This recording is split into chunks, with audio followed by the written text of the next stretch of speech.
Assalamualaikum.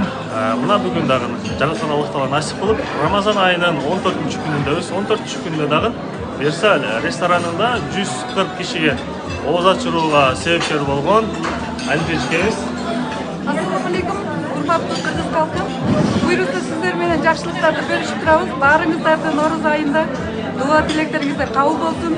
Дагы бир жолу Рамазан айы менен куттуктайбыз. Ушул учурда пайдаланып, ушул жакшы жышанга, жакшы иш-чарага себепчи болгон эжелерибиздин баардыгынан Аллах ыраазы болсун деп кетмекчибиз.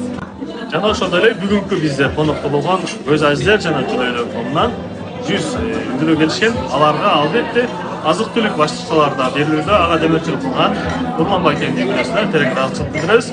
Кармаган оозуңуздар кабыл болсун.